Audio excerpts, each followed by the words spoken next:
Hello again, everybody. This is James Bartley, and you're watching and listening to the Cosmic Switchboard show. Today, my special guest is a dear friend, Evie Lorgen. Evie really needs no introduction. Evie and I have worked with one another for these many decades now, and in truth, we've always been connected at the soul level. And I'm really pleased to bring her back to the show because we have a lot of information to bring out today, a lot of key points that we want to hit on. So without any further ado, Evie, welcome back to the Cosmic Switchboard show. Oh, thank you, James. It's a pleasure to speak with you again, and it's always nice to talk about things that we both remembered together as we researched over the years, and with the new things that are coming up with deeper insights of how to make connections with things about repetitive things that are resurfacing, but in a different way. So I think it's important that we could just kind of share whatever's happening now and see where we go with it and bring up relevant points that you'd like to, bring up. Yes, and one of the key points that we want to touch on today is the importance of discernment, the importance of what our mission is and how it's going to crystallize itself in our consciousness.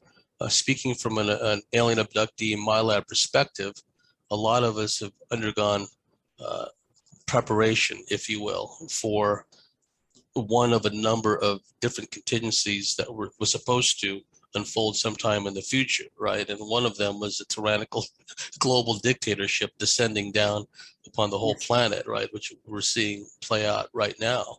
So at this time more than ever, as small sample size to be sure, but I've spoken to a number of people like us, quite frankly, and it seems like their psi abilities are starting to amp up again. There is a tremendous amount of frequency jamming to prevent us from remembering our dreams, prevent us from having lucid dreams, prevent us from remembering the ops or the experiences that we've been on. And it's a challenge to break through that. But the point of relevance is, as our abilities start to amp up and we begin to overcome all the jamming and all the interference, how do we discern? Because we will start to get more guidance, insight, telepathic messages, whatever the case may be. How do we know what we're getting is really from divine spirit and not from some masquerading Draco or Mantis being that's trying to fool us into rolling over and accepting this whole agenda? So, we had a lot to talk about before we even started recording, which for obvious reasons we didn't record. But take it wherever you want to go, Evie, and bring in whatever points you feel relevant. Okay, well, I'll just go ahead and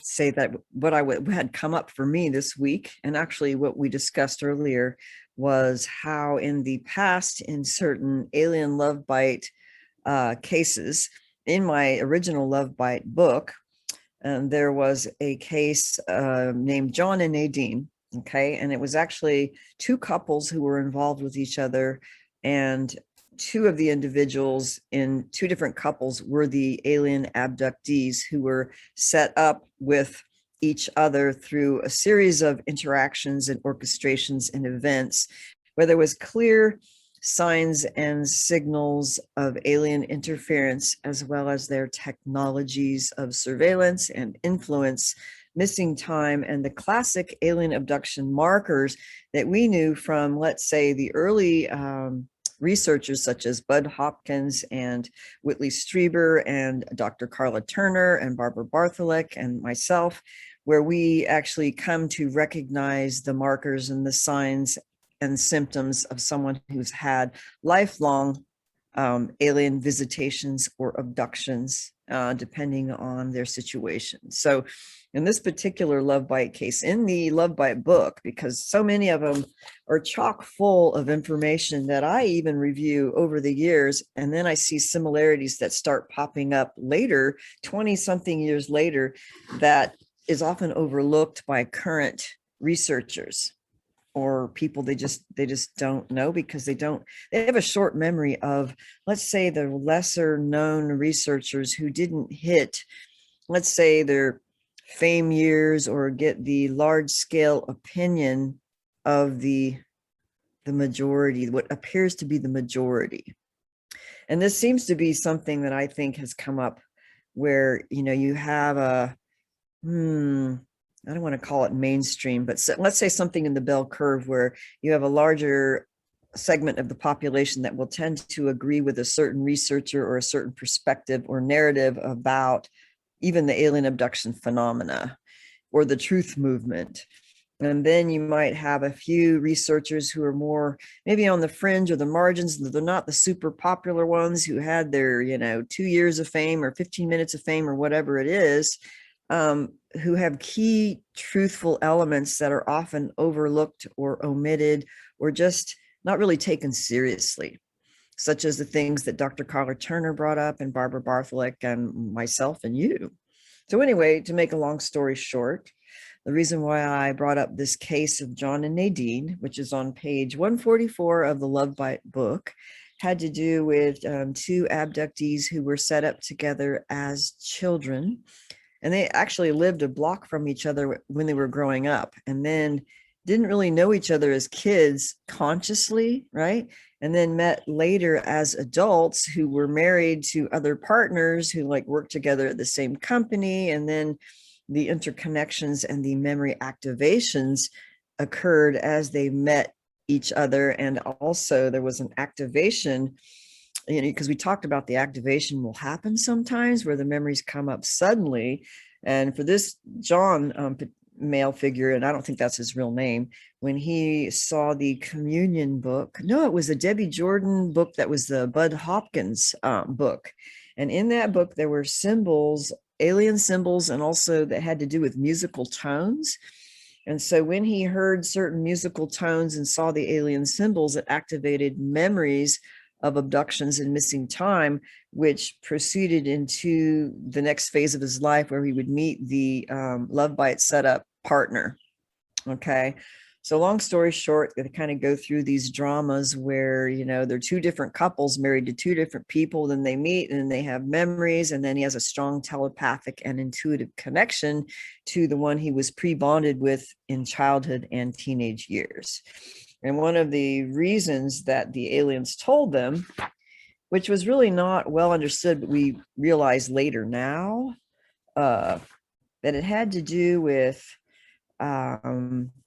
both of the abductees recalled being told by the aliens that they must learn how to communicate telepathically and intuitively, so that they would do this because they would soon become separated, because in the future, basically communications would be going down and they would be used as communication pairs in future scenarios. It's just kind of like a pre-planned training process where people who had these experiences had more telepathic and intuitive abilities to perceive aliens, and telepathic communication with others that could be switched on, or communication with others that they're pre-bonded with or they were abducted together with. They don't realize until later.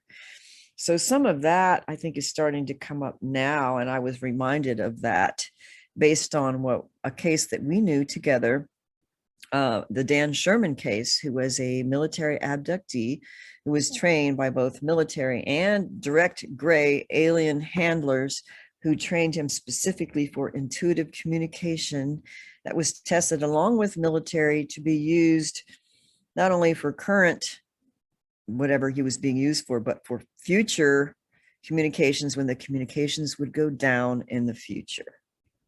So this kind of reminded me of there's more reasons to this that are now coming to pass. I think that people are being activated. And of course, now I'm getting messages that are popping on Telegram. Sorry about that. That always happens. I'll get phone calls when I'm on a show or something. Anyway, so that was the one case I wanted to bring up where it brought up the communications going down, so that we will need to rely on more intuitive communication processes. And I think there's something more to that. Not just that communications would go down, but that as certain draconian measures are taking place as we speak in multiple countries in the world, where censorship is, of course, a primary problem for people who want to speak the truth on different social media or communication processes, and they are being directly censored and ghost shadow banned, and not being able to make money or being harassed, all sorts of things, so that they can no longer speak the truth of their opinions about things. So that, and it's like we're moving towards what was warned by people that we know personally, that it's in the Love Bite book, of future scenarios that could play out. And I think this was based on not only what these people in these secret projects, their handlers, right, that they knew was either being planned by certain elite groups, right, who are running the planet, along with certain interdimensional beings who are their primary handlers and controllers, but also looking glass technology that would show permutations of possibilities based on the current timeline. And then they're shown future projections, and then they're trained what to do in those future projected scenarios, such as massive social unrest and war situations, UN vehicles coming in, different situations. So I think some of that is actually starting to come to pass as we see things roll out. So that we must be mindful of communications they're always being monitored for certain keywords and certain belief systems that would go against a particular narrative. That, like in the old days, we're just being, crazy fringe, UFO nuts and conspiracy theorists, blah, blah, blah.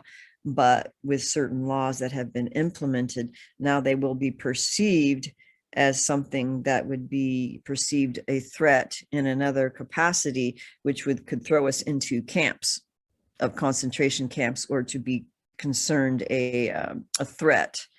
That really there's no threat. It's just that the laws are proceeding towards greater and greater restrictive capacities, which we already know, right? It's like Nazi Germany on steroids, right? I don't need to explain myself anymore.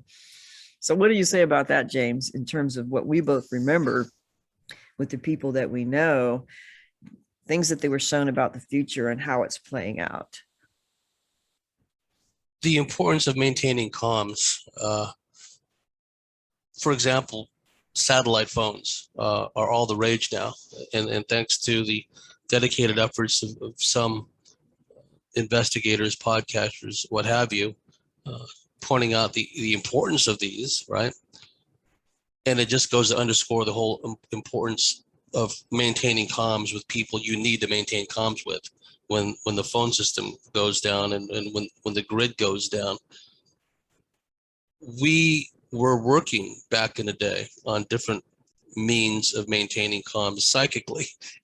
What you did, because you were way ahead of the curve compared to a lot of people as far as developing methods of attaining lucidity. If you remember, you even wrote papers about it, right?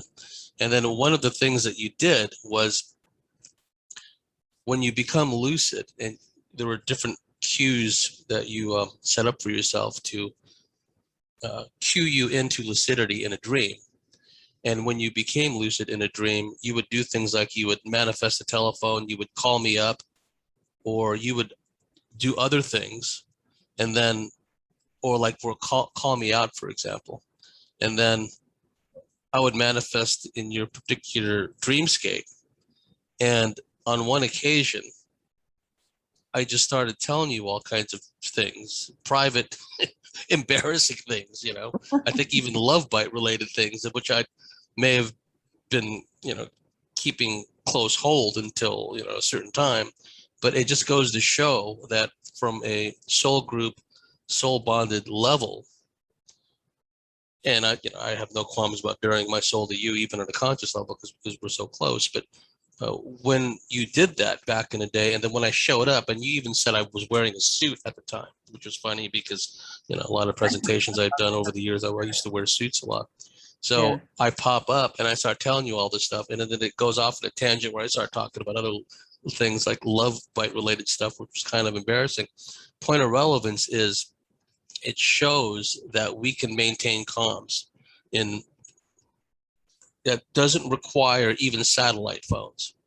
And I think, and I've been having discussions with a colleague of mine, my lab here in Australia, who goes by the pseudonym Logan, and he's been talking about the frequency jamming a lot of us have been getting and how it relates directly to weather modification, raising the temperature, the heat in certain places, the chemtrailing and all that, and how whether it's an intended effect or a byproduct of that whole weather modification process, it interferes with our dream recall. It interferes with our ability to remember what ops we've been on and experiences we've had, right? So we need to develop secure means of psychically, telepathically linking with each other. And that case study of John and the gal that he was bonded with is an example of this. Because energetically, we know from a heart center perspective, we can maintain comms because our heart center is such a powerful dynamo, electromagnetic dynamo. Look what they did with Ted Rice from an inverse perspective, where he saw them in that scenario when they were on the playground taken out there by the ETs. It just shows how insidious they are, playing with our hearts in that fashion, where they got some kind of wand-like device and they drew out some heart center energy from Ted and from the girl, and they mixed them and bonded them together to forge that connection, right? Yeah. It was a one-sided love bite in that particular one. That's right. It was a one-sided love bite. It was unrequited. It was not reciprocated. And so the feeling of unrequited love and of just hopelessness and what have you, it just really intensified. And for him, it lasted for years, right? Poor guy. What was interesting is even in that case, I just stumbled across it today. And like sometimes I review cases because there's things that I didn't notice that before. But even in the John and Nadine case, who was the one who were two different couples who were bonded as children, who lived actually a block apart and didn't even know it until they met years later and ended up working at the same company. And it was just like one of these synchronicities. Oh, you lived only a block from me when I was a kid. I didn't even know. But what happened is they probably took a group of kids from that one neighborhood and then did a bonding thing and took them to a school, because in the Ted Rice case, like in the early days, I think they were able to get away with this maybe without being detected as much as maybe these days. But in the Ted Rice case, he, along with at least a dozen other children who are about middle school age, like 14 years old, were taken. And then the craft took them somewhere near a schoolyard where they bonded several, teenagers and some adults all together in that one locale. So it was a group abduction that took place where many people were bonded together. So it wasn't just the one. I mean, it was actually, they do it as a group, and how they all turn out later, I don't know. But oftentimes it's in a certain location, like, could have been someone you grew up with and you only lived like a mile away from, and then later in life. But that's not always the case. But in these two cases, they lived close together as children and didn't maybe know it, didn't actually realize it until later. So it's an example. It shows how that bonding energetically, psychically, etc., can be forged, if you will. In this case, in these cases, it's for malign purposes, for energy harvesting and emotional harvesting, what have you. But the point of relevance is, if they can do that for some insidious purpose, which benefits them at our expense, then certainly it means that we could do the same. Yes. A case in point, the example I just gave of how you were able to become lucid, call me out, and then, in a completely candid moment, I begin telling you all this drippy, mushy love bite stuff, which I did, was probably holding back on, at a conscious level. But it just shows that at a spiritual soul level, that level of connection.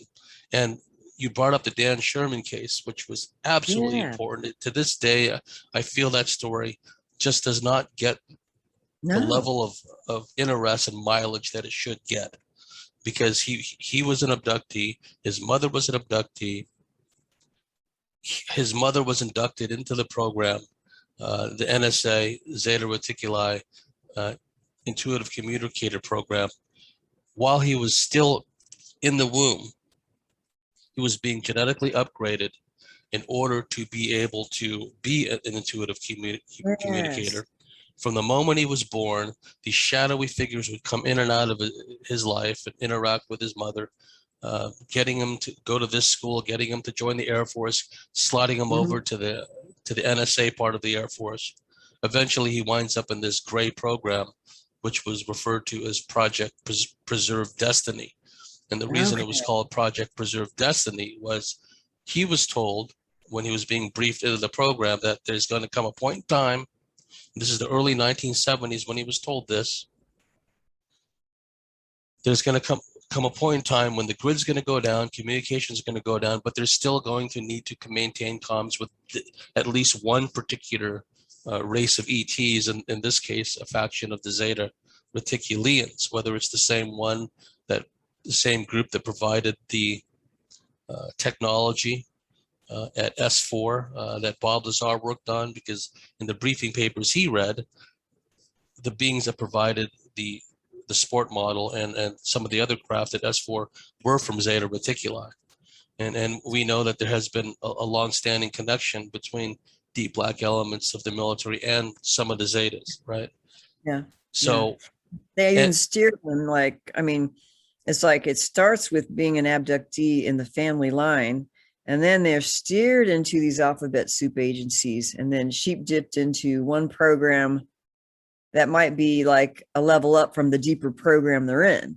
So a lot of people, they don't understand the connections between those who are actually steered into certain careers and certain alphabet soup agencies, and it's because they're already abductees from a family line thing.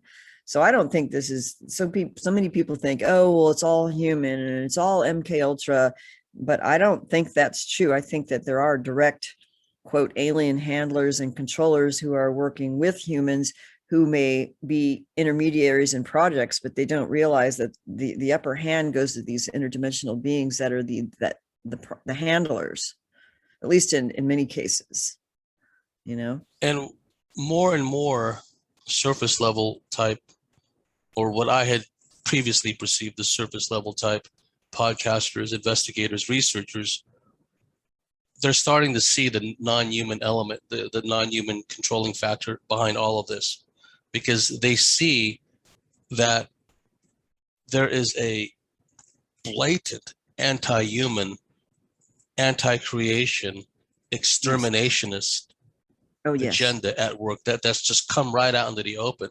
And you talked about, you touched on earlier in this discussion about how this hybridization program, how particular hybrids are being created for specific purposes. And I would say that the hybrids at this point run the gamut between vast majority of them being the sheepanoid, bovine kind of type, just go along, believe whatever the idiot box says, believe whatever the master authority figures say. And then some of them wind up becoming defenders of the systems, Right. They become mask holes, right? They become members of Sauron's army, if you will, from a Lord of the Rings perspective, whether they realize it or not. And then you have the other end of the spectrum, where you have all these bureaucrats, you have all these people in these institutions that are hell-bent on not only asserting dominance and control, but on absolutely culling the Earth's population and plugging everyone in, whether people survive this or not, into some kind of a hellish, nether dimensional AI kind of world or virtual environment.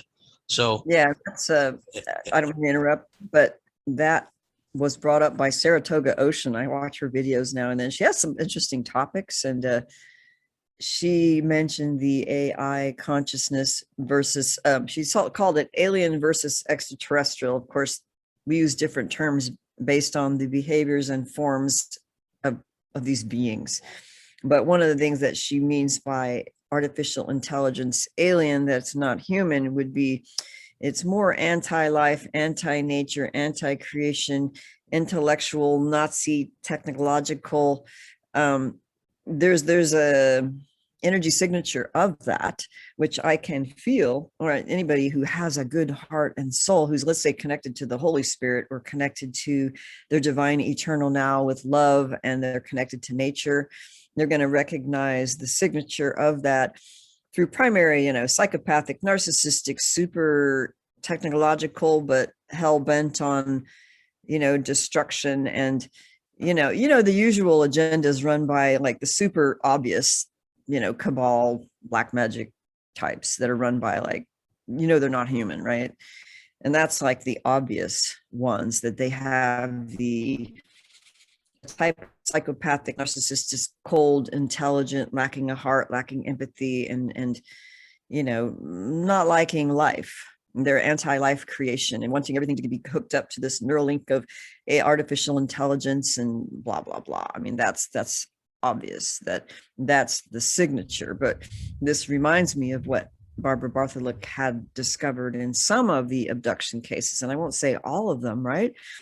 But what she called the breeding out of love program, which some of that, it seems to manifest, and I don't know if this has to do with hybrids or certain genetic augmentations over time and with certain conditioning that may yield a certain profile that has a type of heart absent, almost a autistic, Asperger's, super geek archetype of a, well, you can call it a Bill Gates, Zuckerberg, man boy, super genius, but lacking love and empathy, and just like totally like robotic AI, like, oh, it's kind of run by something else. And that's what it feels like. And I don't know if that's being engineered over the generations to have that type of personality profile signature that is more prone to an AI entrainment takeover of their consciousness, which to me, that is a concern of, if we want discernment and we want to get back on track to our divine, human, eternal now, Holy Spirit connection, we want to be able to discern and get off that track and to return to a more empathic, organic, love-based, true discernment-based state of being. So I don't think all people who have been in these projects who might be augmented and, quote, maybe they're hybridized or something, they're not all bad people, right? That there's some who, like the Ted Rice case, because in his case, I was just reviewing it again because it's so good. And it's too bad, I don't even know if Masquerade of Angels, Carla Turner's book about his entire case and life study, I don't even know if it's available. I just documented a certain segment of it in my Love Bite book.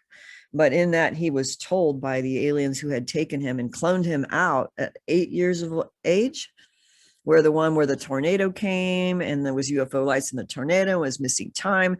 And then they took him and then they cloned him out into another body. And then that the alien in charge, who was this tall, thin figure, basically said that there's a switching out procedure, happens maybe several times during the lifetime of people. And this has been going on since his mother and like a couple of generations. So they have been doing this for several generations until they create the right augmented type of profile that they're seeking for future generations. And that was what he was told. And so, to make a long story short, in his case, he was steered into a life based on his experiences and his natural innate psychic abilities, which is often a very natural aspect of the profile of someone who's been through these kinds of experiences. And it doesn't mean they're like bad people channeling demons or anything like that. It just means they have a natural ability. But what happens is they're often steered into, let's say, the popular flavor of the week of the new age, I'm going to call it the white checkerboard square Luciferian con of white light spirituality, which is really diverted from the Holy Spirit. Okay. And they still can use their abilities towards channeling these alleged benevolent beings who give them messages, but they tend to divert from truth. And so this was proven in his case over time with the groups that were like, let's say, the channelers of the day that would give him the spirit guide messages. Oh, well, you shouldn't worry about, what happened in that trauma. Well, that's just negative. You're being spiritually retarded. You should just focus on the love and the light, and that this is really for your own good. And blocking out the true memory of the truth of what happened, that the trauma would tell him if he listened to his feelings and the original intuition, which is like, wait a minute, there's something like not right here. I'm not being negative. But they keep telling you, well, you're just being negative. You're being spiritually retarded. You shouldn't focus on that. You should only focus on da da da da. And so these people actually steer people away from the spirit of truth by not listening to their inner heart of what I call, as a therapist, you must have true trauma resolution and really listening to your heart and your spirit about what's really happening, like the whole ball of wax, the good, bad, ugly, whatever, and be able to reconnect with something that is more original than, let's say, a certain narrative that is the politically correct or the spiritually correct of the whatever is the popular flavor of the week, or even the popular narrative of now what is popular. Well, what's popular is what people come up with, some of these super soldier things and the 20 and back. And I'm not saying these things aren't true, but what I see is some of the same themes being used to keep directing them in a certain direction, as opposed to, what are these messages? Where are they coming from? And what are they directing people towards?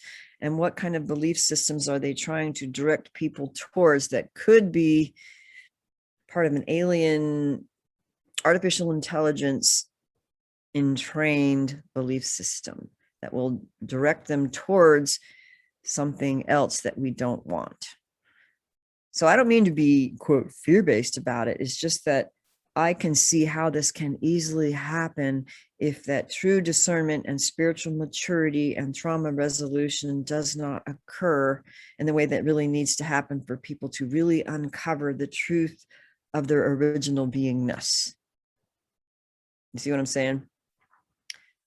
How that plays out sometimes. Yes, absolutely. And what I see are variations of the same theme, the same pathologies playing out in seemingly different topics, themes, and subjects. For example, so many New Agers, they talk the talk, but they don't walk the walk. They profess to have a holistic, clean, natural life, meditating all the time and being one with nature, but they're some of the first ones to line up for the stab. They're some of the first ones to, when their mortality is seemingly threatened because of the nonstop 24/7 fear mongering and the echo chamber, which develops from being around ignorant, stupid people, quite frankly, who are endlessly repeating the latest, swerve or the latest curveball thrown by the fear mongering corporate media, right? It's amazing how even contradictory information, which should send red flags to anyone with working common sense and an intact, semi-intact heart center. Oh, wait a minute. Now they're saying these stabs don't work. You're still going to be infectious. You're still going to spread. Well, then why are you taking them then, right? Why are you going to take them? So the New Agers, many of them, and a lot of the people that profess to a holistic, natural, spiritual life, because their mortality is threatened, they're one of the first to say, oh, suddenly they're fear-based, all right? And it's a programming to, I mean, this, I don't mean to cut you off, but I see this actually in how we've been culturally, even other cultures in the world, where culturally, well, you shouldn't talk about anything negative, and you really don't want to talk about your real feelings. And if you're raised in a family where, it's a dysfunctional one, where, one of the parents is a narcissist or an addict or a workaholic, or they're working for a alphabet soup agency and they just can't tell the truth about their life or their work. And so you grow up with the assumption that, well, it's just not okay to speak the truth. It's not okay to talk about how you really feel. So many people who've been raised, well, you just don't talk about your real feelings, or men were taught not to talk about feelings or not to cry. They got to hold it in, or it could be any number of conditioning where we have to shut down, like, hey man, this doesn't feel right, this is wrong, I need to say something about it, I don't want to put up and shut up and just be nice and put on a smile, and they can't help it and they're just doing it for their job, and like, no, this is wrong, this feels wrong, this is bad, we need to, let's make a correction here. And it's not being nitpicky, it's like, we must address these things, or the veil gets thicker and thicker and thicker until we no longer know how we feel, who we are. We get so confused that we're so easily misdirected into whatever someone wants us to believe. And it really is a form of not only conditioning, but, you know, I've said this before, it's a type of narcissistic cult abuse that has a specific objective and effect on people over time to, how does it work? Like in the early followers of, let's say, Jesus, and I believe in Jesus and that he had true power and truth, that I think a lot of what he really said and did was limited, so that not all could be known or even written about what he really was and what he really did and said. So that if there is an original group of original people who knew and were direct, I don't know, apostles, disciples, so that there would be a infiltration, right, of the group, a corruption, a perversion, and inversion of the original story or truth, so that by the time, you know, hundreds of years go by, you think the truth is one thing and it really might be the opposite, or a corrupted or diverted version, so that for people who really want to know the truth, we're getting a bare skeleton key of what might have been known in the original life of the original teacher. So it's up to us to have a direct connection with God and with whatever the original teacher was, to have a direct connection and then receive that truth as we are able to be able to switch back on the spirit of truth.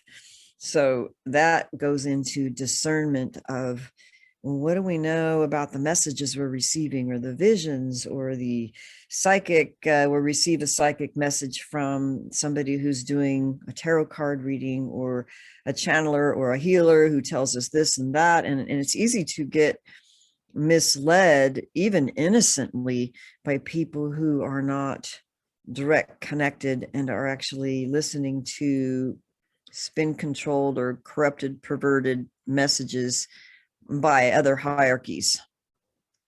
And it happens so insidiously that over time, then you could find out that, and this is what I find with a lot of my dark side of Cupid cases, where they think it's a twin flame, and it may be someone that they have a karmic connection with. And then that person is connected to a malign entity, like a draconian or reptilian or some kind of vampiric entity that has taken partial possession or full possession of that person. And then they use that person to link to the other, to use their energy and their empathy to really kind of misdirect their lives and their energy in this love bite kind of situation. So a lot of it is these people who are hosted, they either don't know, or they don't have any power and control over how the entity is actually utilizing them as a kind of patsy, a spiritual patsy, right? To take advantage of other people's innocence and their love, to actually care for them and think that their love will heal them and cure them. And it doesn't, you know? That's why the divine masculine has been hijacked. It was one of the first targets of this whole wretched agenda, because when I look out into our field, I look out into society, it's mostly women that are speaking up. A lot of the males have been emasculated, neutered, or just eunuchs, basically. They have all the outward trappings of a tough guy, but they're walking around masked up, and they're, you know, They're just being obedient. And you talked earlier about the AI Luciferian entity overlay. And I agree with you that there are, I think it's the good hybrids that are going to help to get us out of this mess. So those that have the connection to divine source, the activated heart center, that have the DNA profile, the metaphysical innate capabilities from their genetic ET heritage, usually from more than one ET group. And that's why so many of them get hijacked and pulled into these black projects, right? Precisely for that reason. Or it could be, I still think this goes back to, I mean, we could talk about this more, original lines that supposedly the Nag Hammadi library and some of these ancient traditions that were known from the days of Adam, even in some of the ancient Hebrew teachings where there was, they called it Sethian, but it was, like how Eve was, raped by the archontic reptilian serpent and then had the hybrid lines of Cain, for example. And then there were the ones that were the pure ones, like the daughter of Sophia was Zoe. And then the Sethian lines were the more pure ones that weren't tainted by the rape hybrid products of this whole archontic game that's been going on with humanity from the beginning. So that we have, we have hybrid lines. We have some that carry more of the signature of the more pure ones that are connected to the eternal more strongly than others. But I also believe that not all the hybrids, they're not all, quote, bad, that there's an aspect of how the eternal spirit can override those malign influences, even on an ancestral level. And that was one of the gifts that was given by Jesus Christ in history, so that when he came, he actually helped make a correction, because that's another part of the story which gets more complex. So it's not necessarily ET heritage. It could be that there's a more pure one that overrides and actually can, this is what I was told by an angel one time, but it's kind of weird, but was told that even though we might carry a certain genetic and ancestral bloodline thing that may not have the characteristics of what might have been some of the characteristics we want from the original lines, that if your spirit is strong enough from the eternal realm, it can change the genetic expression and literally change the bloodline from then on out, so that we can override genetic structure. Obviously, consciousness can, and spirit can also override that. Yeah, Bruce Lipton talks about that all the time. Yeah. Yes. And it's true. It's absolutely true. And a lot of it goes back to the Breeding Out the Love program, which you referenced earlier, because we see the extremes of that, where the Luciferian AI overlay, the entity infestation overlay on so many bureaucrats. So on the one hand, you have so many people that have been, whether it's through hybridization, mass hybridization, whether it's through indoctrination, societal programming and brainwashing, to take on this bovine acceptance, to just roll over and believe whatever they're told by perceived master authority figures. And then on the other hand, and it's all part of the same continuum, you have all these bureaucrats with their protocols, National Institutes of Health putting forth these protocols of how to treat people. Oh, I'm just presenting with a cold. No, we've cycled up the threshold level for the PCR test. You've got it, and you have to go through the protocol. So they wind up intubating the poor guy to death. Right? Oh, I know. It's really amazing. Like, well, it's a chamber of horrors scenario where everything because version, people go in because they got a cold or pneumonia, and then they just kill them en masse. But please continue. No, it's just, even from a scientific level, I was told that if you don't want to agree to this, that you really need to look for the appropriate loopholes based on a type of spiritual authority and permission, that even if you have the scientific evidence, right? I mean, I could have the scientific evidence, and I even worked with people who developed PCR and worked for labs where we did DNA hybridization, and we knew how you can get, spurious false positives, and you can get poisoned, and working in a biohazard lab. And I mean, so I know scientifically, it's like, you don't even need to, I don't even need to go there. Okay. And even a scientist could figure this out. It's just, now I can't remember where I was going with this, but it's more of a mind control program of compliance. Well, it is a mind control program of compliance, because the doctors and the nursing staffs that are executing, literally underline three times, executing these protocols, and in effect executing the patients. At some point, you would think that if there is an activated heart center or a semi-activated heart center at work, that it would override all the nonsense and gibberish and indoctrination and entities working through their conscious mind. Mind. Because let me draw an example, okay? If someone told you, a perceived authority figure, say a fisherman, go to this watering hole, you'll catch more fish than you can ever dream of, right? And you go there day after day after day, and it's always a dry hole, you never catch any fish. At some point you say, you know what? There's no fish here. That guy is full of it. I'm going to go somewhere else. Now, just take that analogy and apply it to what's become these chamber of horrors, these modern day hospitals, which it was all leading to that anyway. It was always leading in that direction because of the takeover of what's been described as Rockefeller medicine, which to me is Rockefeller reptile medicine. At some point, you would think that the hospital staff would say, well, we keep going through these protocols and we keep just killing these people over and over and over and over. Setting aside the fact that, they get a bunch of money every time they misdiagnose these people over and over and over, right?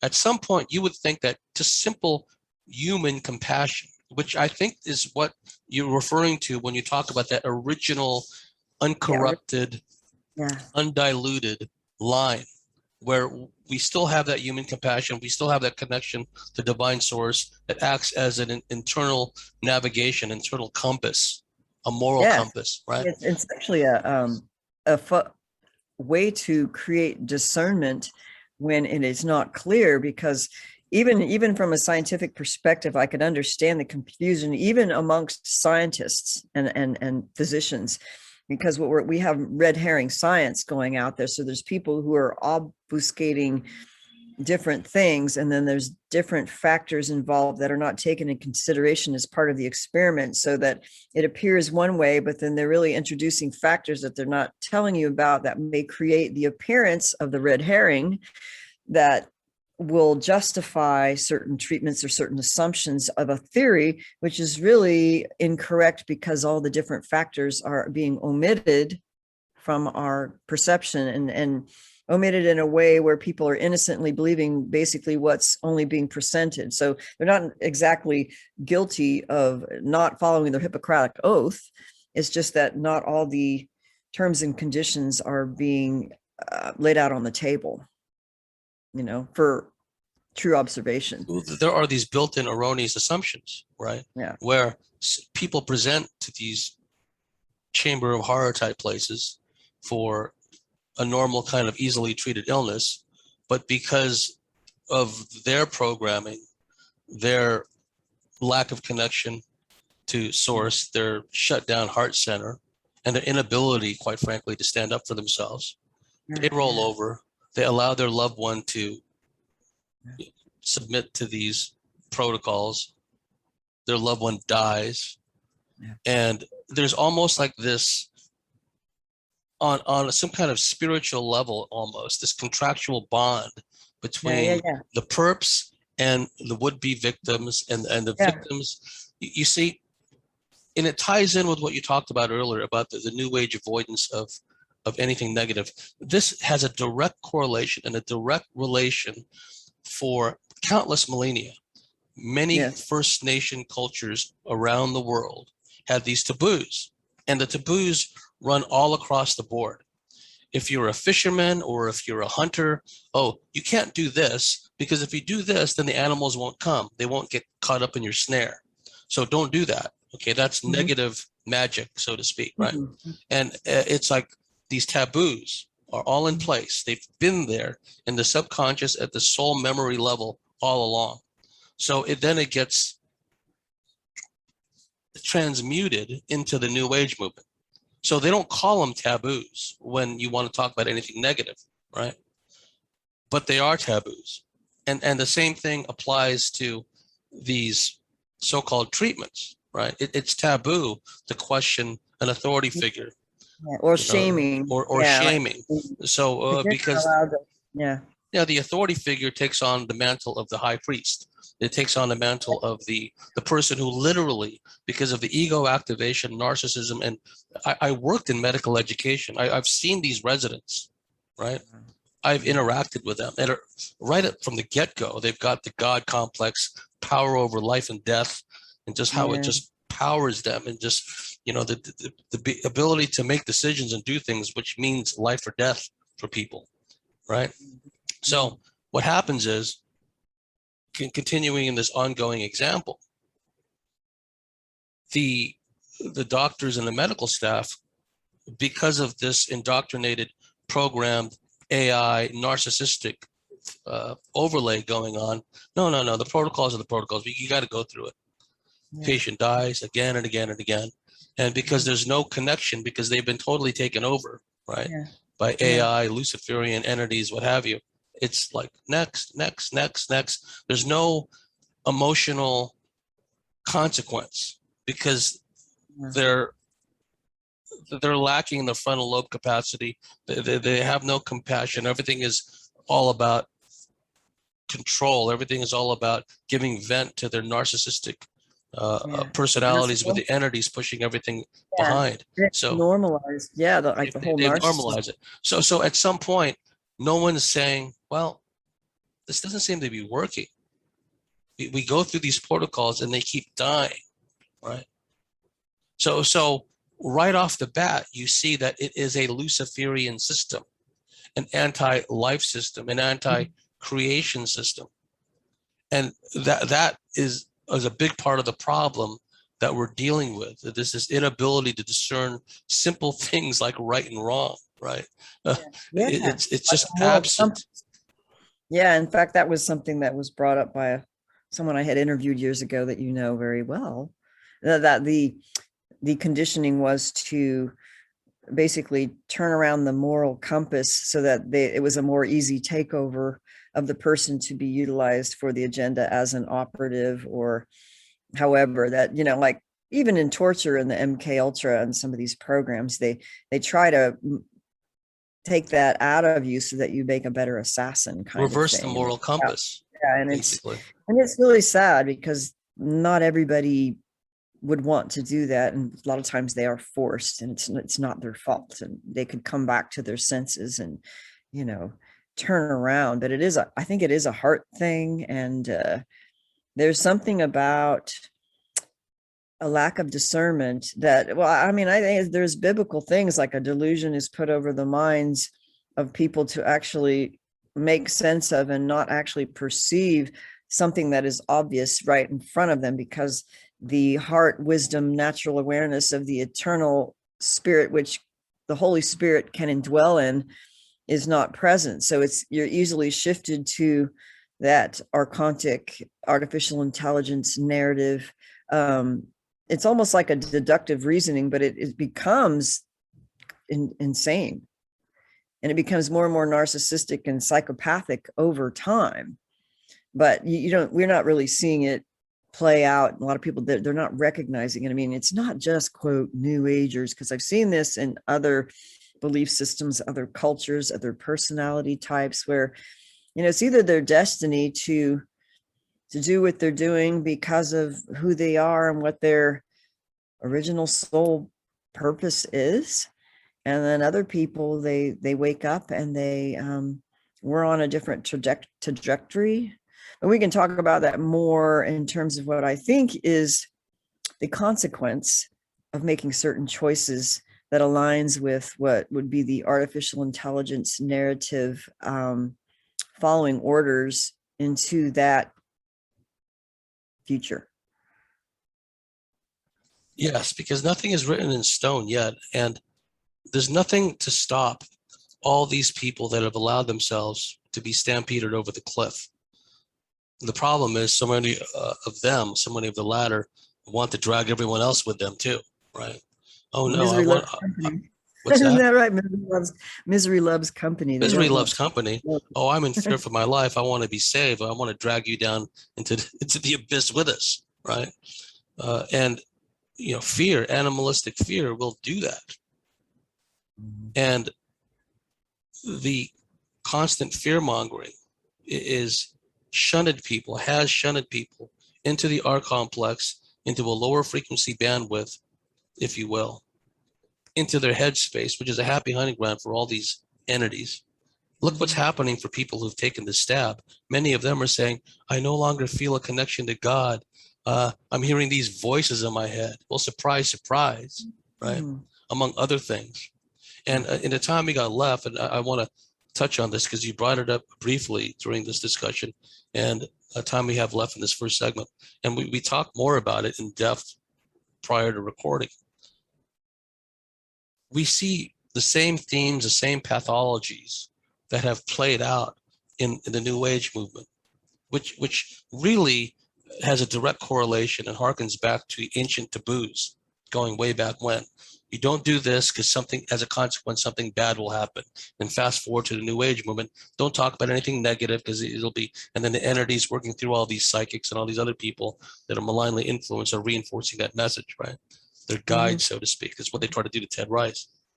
Yeah. Well, we see a variant of that, really two sides of the same coin. In the elements now of the MyLab truth movement, for lack of a better term, where we see a lot of misdirection, a lot of obfuscation, a lot of manipulation. And to be sure, and I would agree with you, some of these people that, claim to have been in some of these 20 and back programs, what have you, I believe something really happened to them from a project person, MyLab perspective. Whether they recall things exactly 100%, which is always the bugaboo for people like us, how much we can remember and what little we can remember, how much of it is objectively 100% valid and not subject to any kind of misdirection, mind control, manipulated feelings, whatever the case may be. So what I'm seeing with that whole movement, it's become kind of a subpopulation. And we've been able to watch it develop because, we were some of the original people that had gone through this stuff. We were in comms with some of the original investigators, Candy Turner and people like that in the high desert of Southern California, Diane Johnson and others, right? So we had a different perspective on it. It seems to me that that whole sub movement within the MyLab movement, if you will, one of the things that it's lacking is not only discernment, but the warrior ethos seems to be absent in it, where they get caught up in the glamour, they get caught up in the superficiality of it all, instead of saying, wait a minute, yes, we've had these experiences. What can we do to heal? What can we do to reintegrate? What can we do once we fully reintegrate to just end this whole thing, right? Because if they're going to talk the talk, they need to walk the walk, backing it up by using all these powers and abilities they claim to have, and use it to throw a spanner in the works of this whole system. That's what they should be doing. I think this is just my perspective. It's just me thinking. No one else has to believe this.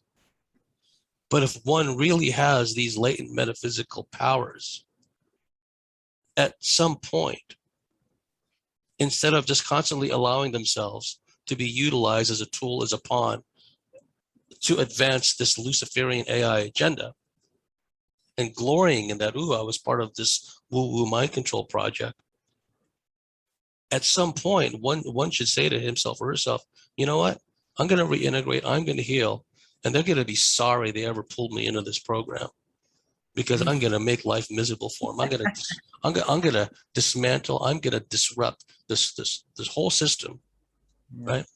And if enough MyLabs and project people develop that mindset, working either individually or in small cells, maybe we can turn this thing around, right? Yeah, because they're the ones who know the inside workings of the hierarchy of control, and then actually the advanced technologies that are being used above and beyond political outward appearances and the down line of how it's playing out.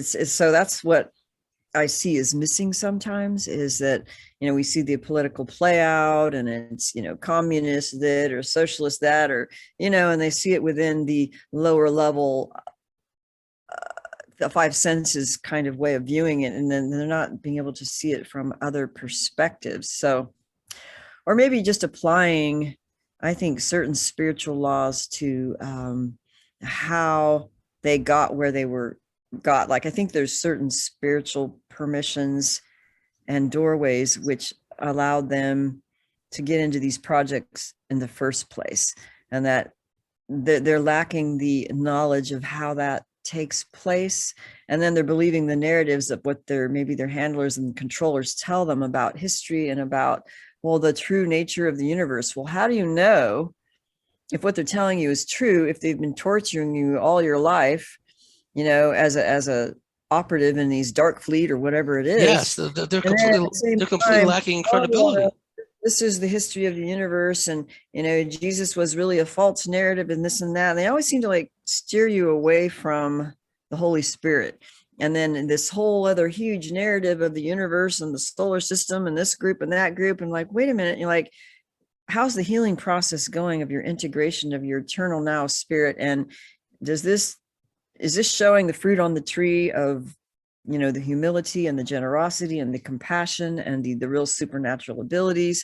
Or are they just trying to sell themselves for psychic readings and YouTube views? And I don't know, I just have to question. Well, a lot of that has happened. There's nothing wrong with utilizing one's innate abilities to help others heal, to help others develop greater understanding of whatever it is you know, they're going through. But it's turned into a market kind of industry where, okay, I'm a MyLab, I'm a project person, I'm this, I'm that, the other. And far be it for me to question one's right to engage in the free enterprise system, which is rapidly going away now with the way they're just wiping out all these businesses left, right, and center. So I'm 100% for free enterprise. But if it's coming from that standpoint, if it's coming from a relatively, and we're all a work in progress, relatively healed, well-integrated person, then the substance of what they're conveying to the people who come to them for readings will have more relevance, will have more meaning, will have more validity, right? So we just wanted to touch on those points because we're going to go into a deep dive here in the second segment. So you members are in for a treat. Evie, could you tell our listeners and viewers how they could find your work?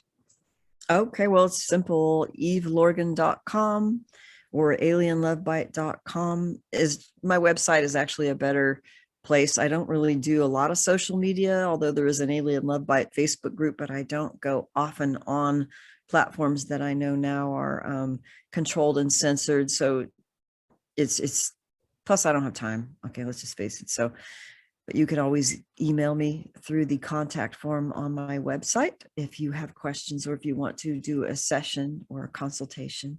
So that's the best way. And then, of course, both of my books are still available through alibris.com, and the Kindle version is still available through Amazon for the Love Bite.